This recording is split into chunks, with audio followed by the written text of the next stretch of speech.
Hello. Hello, hello. How are you? Very good. It's been a while. Well, yeah. How long has it been? When was the last time I do the show? Actually, you know what? It's been about a year, I think.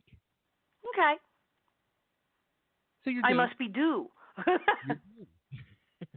Well, actually, it's our 300th show. So I said, you Oh know what? We my. we have to have Allison on. We have to. It's like a special. Yeah, okay. You know what's kind of shocking to me though with the whole thing, and it has to be shocking to you because I mean you went through such a long period of your career as being hated, but then when I Yes. make an announcement that you're going to be part of this, I get instant love. So many people are like, "Please tell Allison I love her," and I was just like, "That's just like, so life changing." Right now it's just like squee. It's Nellie squee. Yes. They love me. It's awesome. It's got to be shocking for you though. Well, it's a hell of a turnaround. I think I was gonna say I've done well. Oh, that's too funny. But is there anybody like that you do not win over? Like people that just refuse to love you? I said yes. I would sure yes. I'm sure there's people who don't. Now my husband would say no. He'd say you get them all. It's terrible. Yet you do. Everybody loves you. They all love you. People try not to love you. They love you. I'm like no. I swear to God, there's people who don't like me. But my husband's like no, they're not. Oh, it's so funny. I was even more shocked. Like, um, one of my friends, they're like, you know, I'm getting my husband into the show now. Like, I'm making him go back and Yes. sit and watch it with me, and he's getting hooked into the show now. And I think it's funny, like, all these years later. First off, like that people didn't see the show, but second off, like Right.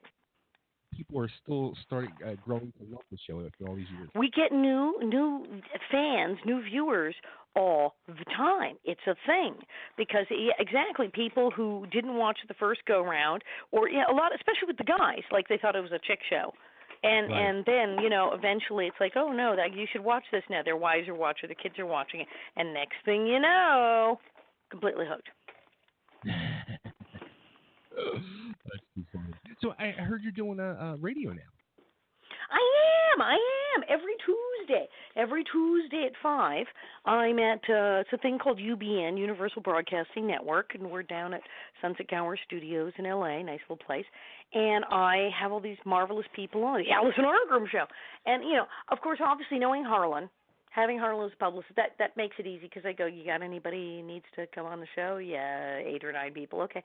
So, throw me to, but as once I got started, after like the first 3-4 episodes, my phone started ringing, and writers and actors and voiceover people and people with books out and albums out started just calling me, can I come on, can I come on, can I come on? And I was like beating them off with a stick. Yeah. See that? See, now you have to go to like twice a week. I know, right? I Yeah. have people who are like dying to be on this thing. Yeah. It spirals. It gets very overwhelming though. I know. That's why I'm glad right now it's just the once a week. I think I'd go crazy if I had to do it more often. So, with the Nellie show, the Confessions of a Prairie bitch that you do, Yes. um, are you going to Japan possibly? Is that what I was reading? Well, I'm really hoping that what happened is I go to all these events, and I was just at this thing, the Snake River Fandom Con, and it's in Pocatello, Idaho. And I guess there really is a Pocatello, Idaho. It wasn't just in the Judy Garland song about born in a trunk in the Princess Theater in the Pocatello, Idaho. There really is a Princess Theater in Pocatello, Idaho. But they have this thing, and it's a lot of sci-fi. There's Star Wars and Star Trek and zombies and mermaids and steampunk and it's just like everything in the world. And then they had me and Charlotte Stewart from Little House, and so they kind of had everything, and it was awesome. And there were a lot of people who did a lot of voiceover, a lot of anime, a lot of animation, a lot of cartoonists, and I met some people who said, yeah, we do a ton of voiceover for stuff in Japan. And this woman who's from Japan, and she's like she was born in Japan to an American couple and all that. She's fluent in English and Japanese, and she goes back and forth and works in both countries. She's a marvelous woman. And she said, yeah, Little House is of course huge there. And I said, I've been dying to go. I know Little House is big there. I get a lot of mail. I meet people in Japan. She said, well, let me go talk to some people because they have events, they have Comic Cons, they have stuff. And I said, let them know I am available. They can call me. I am dying to go to Japan.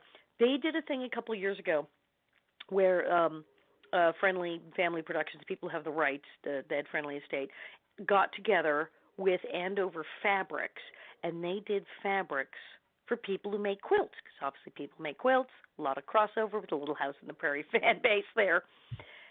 And they created a whole Little House license line of fabrics, gorgeous stuff, little Laura running across a field thing. And they went to a quilt mart in Japan, and they went bananas. They had a whole covered wagon with oxen come out into the middle of the floor of the stadium, and it was out of control. And so I said, I've got to go to Japan. They mad for it's like France. You have France, Argentina, and Japan are probably the three countries that are the most gaga for Little House on the Prairie. And so I said, well, I got to go to Japan. So I met all these people who work in Japan, and they said, well, we'll make some calls. I'm like, yeah, put me in touch with these people. So I'm making myself available to the Japanese market, making some calls. And then I just did this wonderful interview on Channel 10, was her name, Angela Bishop, big Australian news station. And I'd done stuff on their show by hookup before, but she did one-on-one interviews in L.A. She was at the big Hollywood show where they did the big autograph thing. Well, they just ran it, and it was a huge thing, and everybody went bananas. Now all these Australian people going crazy. Well, Little House very big in Australia. So I said, all right, how do I get to Australia? Yeah, because you already dominate France, so you might as well take over the other countries. I figure I should break into a couple other countries. That is really kind of how it started in France. There was such a fan base, and then I got to France. I was invited to come be on a talk show because a lot of the people were involved in the fan community. Made it clear to the talk show, if you have Alison Arngrim on. And so I wound up on this talk show, and that was it. And then I was just invited back, and then things snowballed, and I met the right people, and I wound up having a show I do in France. Wow. That's awesome. So I'm like, well, how do I start with France? Yeah, the whole Japan thing, I think that would be so amazing. But I would love to. My dad went to Japan when I was about 10. My father went to Japan. He went with he was managing Susan Anton at the time. Okay. And he went with Susan Anton to the Tokyo Music Festival. And it was like a huge deal. It was a big, big thing.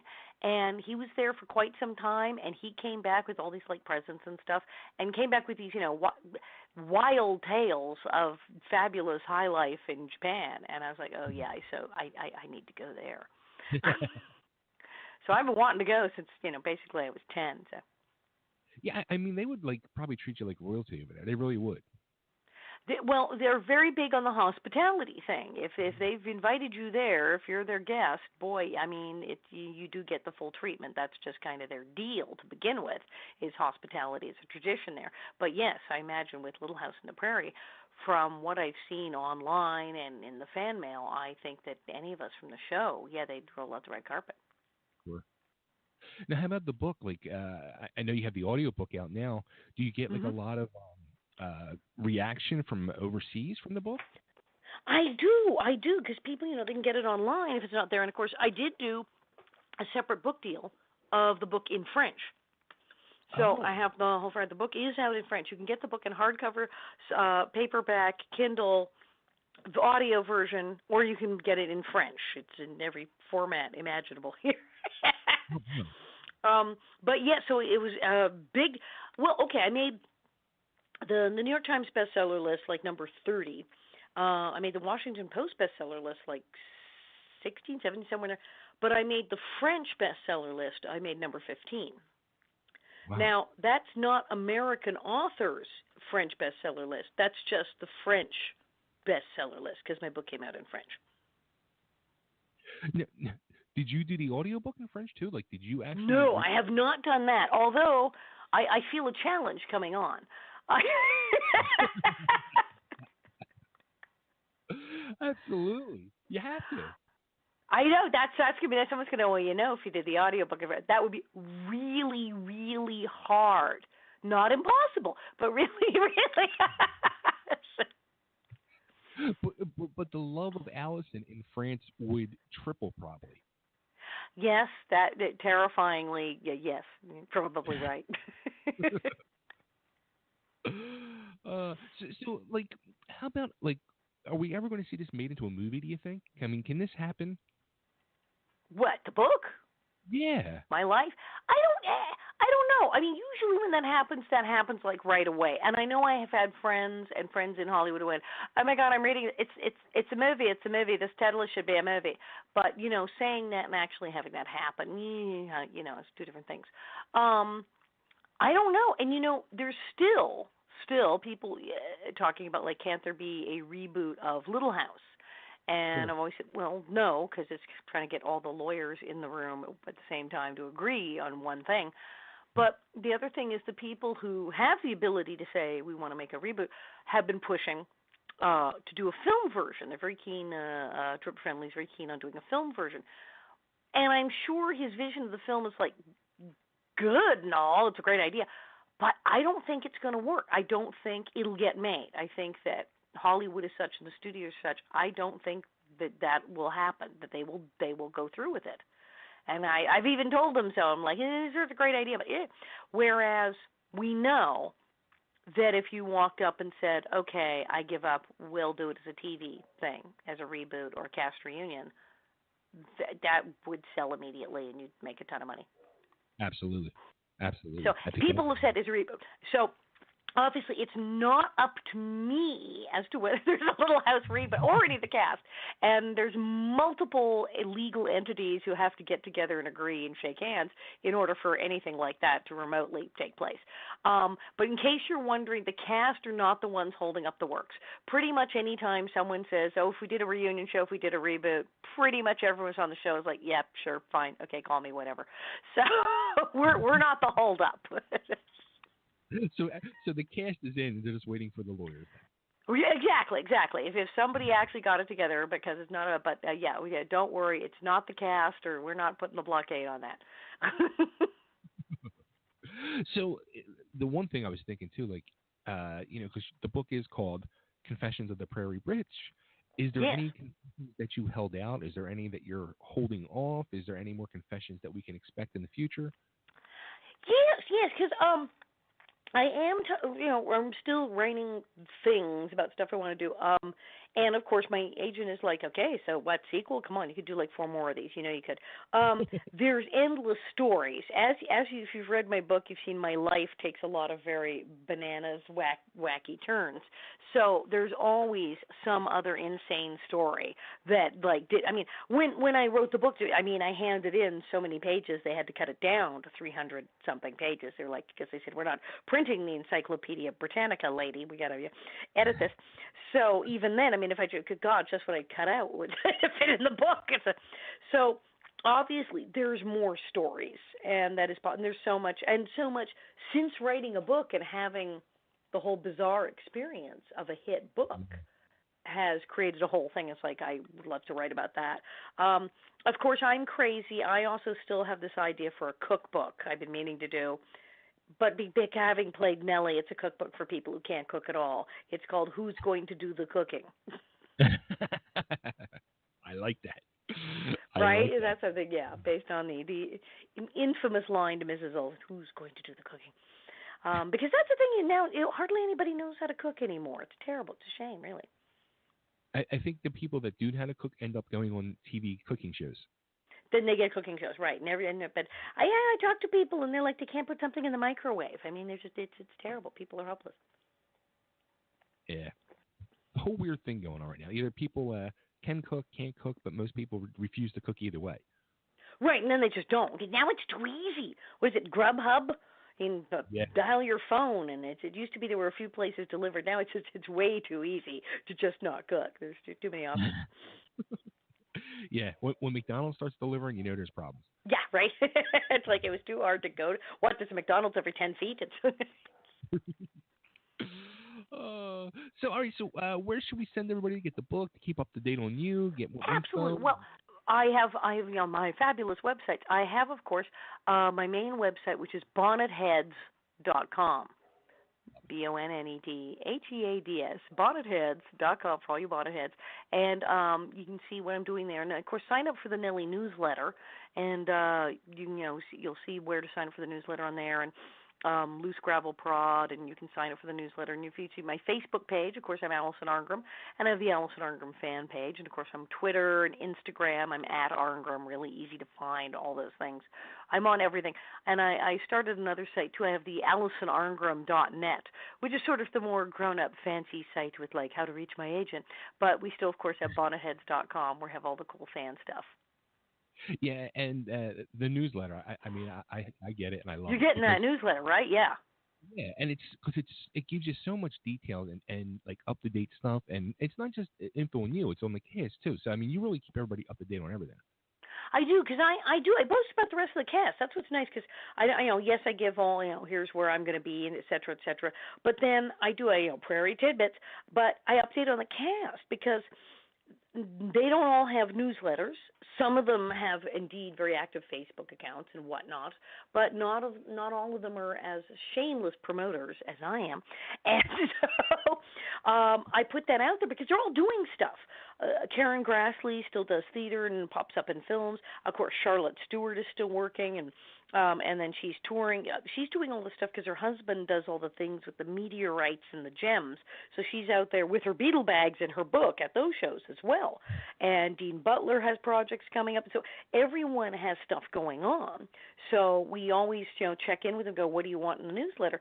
And we make sure to put it out there because if they're fans of mine and they find out that Charlotte Stewart is guest starring in a TV show, or that Karen Grassley is starring in a play, they're going to want to go. They want to go see this. If Dean Butler's making a personal appearance down the street for them, these are the people who are going to want to go. So absolutely, we make sure that everything the rest of the cast of Little House is doing is thoroughly reported in the Nellie newsletter. And it's done very well. Yeah, because I will. I'll promote other people. I mean, that's the thing. It's funny. I know there's a lot. It's Hollywood actors. It's all stab each other in the back is the image we have, and that's certainly true in some quarters. But Little House, I guess we're a little nicer, the people from Little House on the Prairie, and I've always been one of those rising tide floats all boats people. If someone from the show is doing something interesting, I have no problem promoting that. Well, and speaking of which, okay, cast member I am most currently proud of and amazed by, Wendy, Baby Grace. Remember the Turnbaugh twins who played little tiny Baby Grace, Brenda and Wendy. Well, little Baby Grace, well, obviously they have grown up and gorgeous young women. Wendy's got a book coming out. Oh. And you would think, okay, come on, Baby Grace, what is she going to? No, this is going to be it. I think she may well blow all of our books out of the water. And when she started telling me about it, I was like, you are kidding me. I was like, okay, I'd like to get on this train. This is a great idea. She'd been writing a whole thing. She was doing like a blog, kind of, a mom blog thing. Okay. And it got really interesting at one point when she had a brain tumor. Oh. Which turned out to be benign, but was quite large. And she indeed had to have very serious surgery and came through with flying colors, but it was pretty scary. And having to, explain to her kids, like, yeah, Mom's going to the hospital. Yikes. And she did this, and she wrote about this, and I was like, whoa! I was really impressed. It was just incredible, and she's now got a book coming out any second, and it's particularly impressive because it's for a certain market that has been ignored, I know, by our cast. It's a day-to-day Little House devotional. It's for people who are Little House fans who pray daily. It's a whole thing with stuff from the Bible and stuff from Little House and a whole spiritual journal thing by Baby Grace. Go figure. Interesting. And the thing is, she's really good at this stuff. I mean, this isn't a book that I would write, but it's definitely a book she would write. and she's really good at this stuff. The stuff that she's been sending me and telling me about, and the stuff that I'm like, wait, this is huge. This is going to be fabulous. And she's like, oh, gee, I hope so. And she's got a big book deal. I mean, she's got a publisher. It's like coming out. She's like handing in the final edit. This is like happening any minute. Wow. And I'm telling you, Wendy Lee, it's gonna blow your mind. She's really good. I'm intrigued. I'm right. ready. And I'm just thinking of all, so many people who do watch Little House, who do, take the messages from Little House as part of their spirituality, of their belief system, and to have this book. I'm like, you nailed it, girl. Go for it. You know what though? Like, I mean, saying that, like, I know I've personally like shows like Little House and Happy Days and stuff like that I grew up with. Like, I remember, as I've gotten older, the messages that were there were such life-teaching messages that I've sat like my children down. I'm like, here, you need to sit and watch this. This is going to teach you. It really does. And people have gotten so much out of it. I mean, well, that's like, okay, with my radio show thing I'm doing, I say, the Alison Arngrim show, but I say, here we're going to talk about things that make you feel good, the TV shows that made you feel good, the movies that made you feel good, the people who were in them, and people who are doing things now to make the world a better place. That's the running theme of my radio show.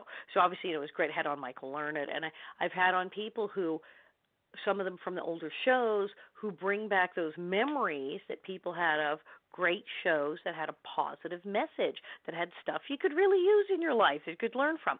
And I have a lot of those people come on my show. And I have people who are doing things now, have like major charities that they're doing things for children or for animals, and just really doing wonderful things to help people. And I think we need more of that. There's lots and lots of negativity. There's no shortage. If you want to sit around and watch stuff that's got a really upsetting and terrible message, you will have no trouble finding that. But TV shows that have a positive and uplifting message and have information and the kind of messages and stories that make you feel better about yourself and want to be a better person, I think that's the thing I want to see. Absolutely, I'm with you. And here, like I said, there's so many. It's just here's our little baby Grace is, as and I'm like, I'm blown away. And like I said, I've been reading the stuff on her blog and the things that she writes on Facebook and I'm like, she can write. So it's like, oh no, baby Grace is going to have the most successful book of all. Oh, that's funny. That is funny. I can't wait to read this now. Right? I'm telling you, it's going to be huge. Baby Grace. I mean, it's hilarious because you go, okay, well, was she like 2 on the show? Well, yes, but she's had a very interesting life, and part of her, being a child on Little House was part of that. And yes, I mean, she and her sister were tiny when they're on. So it's not like she has day-to-day memory. We were sitting in the prop talking to the director. No, I mean, it's not like, but she remembers then growing up as a child, watching the show and having this personal connection where she and her sister, basically as infants, had been baby Grace. And then she's, of course, remained friends with all the people from the show. And it's a fascinating story. And then, as I said, when she had the surgery and we're all frightened out of our wits, and her sister had to take her laptop out of her hands at the hospital because she wanted to continue writing and blogging about it. And they're like, you have to go into surgery now. You have to write about it when you wake up. Oh, boy. This is going to be interesting. So there you go. We all support each other in the show, and currently I'm all about Baby Grace this week. So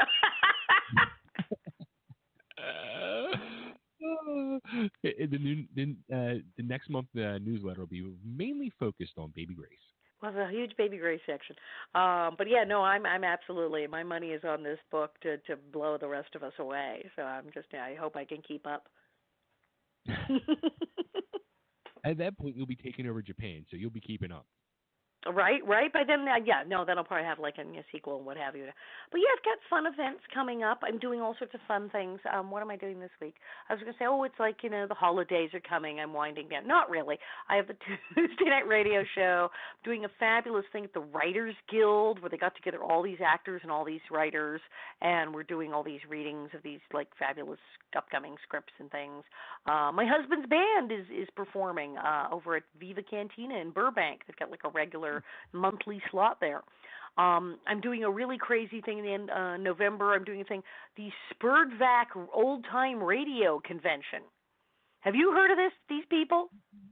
I saw that in the last newsletter, and I was right. The Society to Preserve and Encourage Radio Drama, Variety, and Comedy, which has the hilarious name Spurdvac.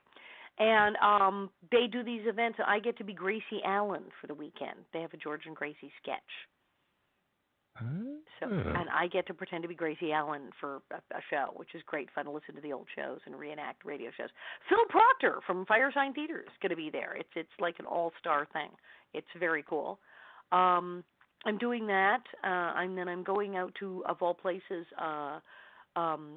Greensburg, Indiana.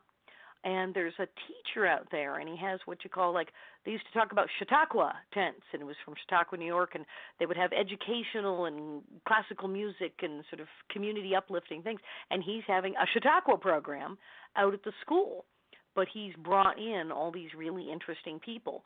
I'm going to be there, an Australian country singer-songwriter named Jamie O'Neill, paleontologist Dr. Peter Larson, filmmaker, look at all these people, Ian Ernesto, Romanian translator and film critic.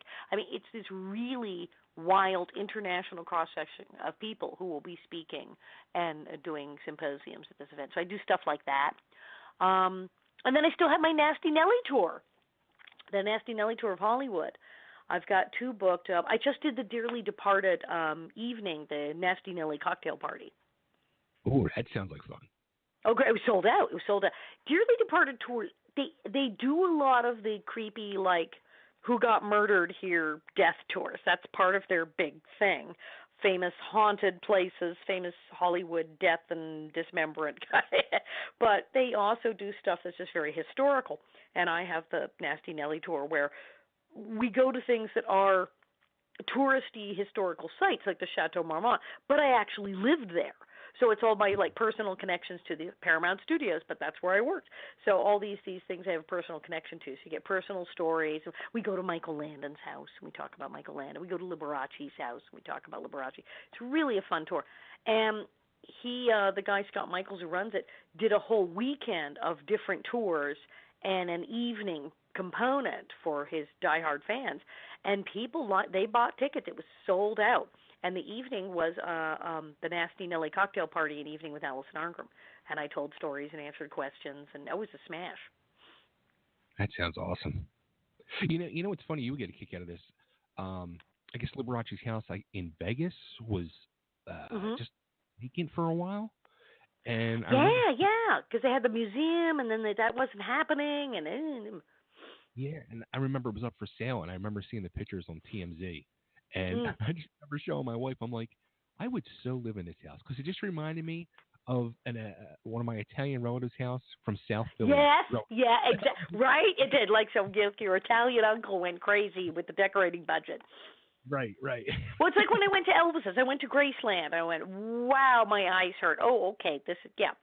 Graceland was like, okay, there's no ceiling on the decor budget. Go nuts to someone who has not really, like, had experience decorating a house. And you got Graceland. It's like, Liberace's a similar thing. But, yeah, I mean, his house in Hollywood and everything. And he's got a place down in Palm Springs, and there was the place in Vegas, and just gorgeous stuff. But, yeah, I'd live there, too. It's awesome. That's funny. So hopefully you'll come back out to Philly again soon. I know I missed you. You were here earlier this year. I was in town. Yeah, I was out in New York. I was on the Meek and Kelly show, and oh heavens, and I just did the Rochester Fringe Festival. So yes, I'm all over the place. Absolutely. The world can't get enough of Alison. Right. Well, I'm always Mother's Day weekend. I almost always do New York. I do the Laurie Beachman Theater on Mother's Day weekend. do like the Saturday night show, and then the Mother's Day brunch. You know, we had a fight break out at Mother's Day brunch last year. Okay. Who has people thrown out of a show at Mother's Day brunch? I ask you, who has a fight break out? It was I don't know, too much in the mimosas. I don't know what happened. They were making the mimosas too strong. Was it an actual fight or? It was nuts. I did my show, Saturday night show, late, no problem at all. Sunday matinee show, basically Mother's Day brunch, and there was a couple, and the staff had made some remarks about do we serve them or not, and how much did they drink upstairs before they came to the showroom, and they were a little concerned, and I guess they rightly concerned because they got into it, and I wasn't clear if they were fighting with each other or the next table exactly what happened, but it got so nuts that we had to stop my show. Wow. And I wasn't going to stop the show first. I was like, oh, it'll settle down. No, it was not settling down. And then staff came over to say, oh, come on, guys, chill out. And they didn't. And they got into it with staff. And when they asked them to leave, they were like, no, we refuse to leave. You'll have to call the police. And they're like, what? And it got completely nuts. And finally, man said, you've got to stop the show. And I had to leave the stage. And they actually had the people come down from upstairs. Other staff show up to escort them out. And it was quite the scene. And as they said at the place, we've had midnight 1 a.m. shows, wild shows with burlesque dancers, drag queens, you name it, at all hours of the night, and we've never had anything like this.